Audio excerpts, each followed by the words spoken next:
Hey guys, Canadian Slacker here. I'm at a residential job. We're installing finishings. So today, actually, I'm going to show you how to do a dimmer switch. This is a Lutron Diva. These are I like Lutrons, they're really good quality and they tend to work with the majority of your lights. So today, the importance with dimmers is a lot of times the grounds, you have to make sure. Some of them have neutrals. This one does not. This is just a three-way possible switch. So the three-way switch is the same as what we talked about in our last video, only today it's just a single pole dimmer. So we only have power in, switch leg out. So therefore on your dimmer, a lot of them will have a third leg that you just have to cap off, and you don't really need this. You just tuck it away in the back. So for here, a lot of the dimmers come with their own morettes. You'll take that. You want to make sure that you get your ground on your ground wire. Doesn't matter if it's exposed because the ground wire is obviously already exposed. So you just tie that on. You want to make sure that you twist your morettes so that they're on there nice and tight. Make sure you give a tug test so that it's not coming off.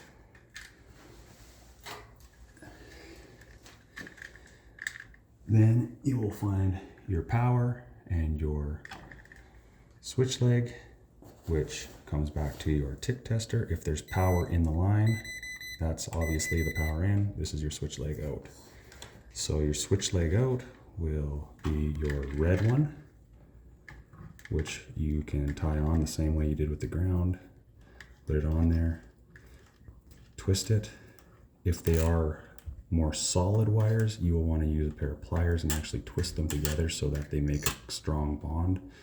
These ones that are on the dimmer switches are actually a little bit smaller gauge, so when you twist them, if you make it in there, it actually tightens them for you. Give another tug test. And then for your power side, I'll turn my switch off.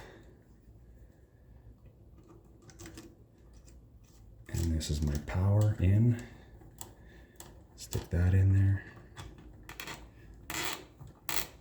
Tighten that up like you need to, like you did with the other ones. Give a tug test, make sure nothing's coming out. And simply feed it in. If you have a lot of wires in the box though, it may be a little bit difficult because a lot of the drivers and stuff like that with GFCI brake receptacles and all those, they're a little bit bigger on the backside. So sometimes you have to work the wires to make sure that they get in. As long as it fits in nice and easy like that, you can just take your screws and put them in. And as simple as that in regards to your dimmers. If you were to go with a different type of Lutron, there's one called the Lutron Maestro. If you were to go with a Lutron Maestro, then there's a couple more steps, because it's a programmable one, and you have to, if it's a three-way switching, you have to do a few more things. Maybe if I get to a chance to do a Lutron Maestro dimmer, I'll give a video on that as well. But for now, this is just a Diva. It's pretty simple. You wire it up, you stick it in, you make sure your switch looks straight. And once you have that, finish tightening it, and that's that. As for the switch, you can flick it on. I don't actually have any lights in here, but what you do with these ones, if you come to this side of this switch here, so you have the Diva is all it's got is a slider, a little toggle on the side, goes up and down, on and off. It's as simple as that. It's a typical dimmer switch.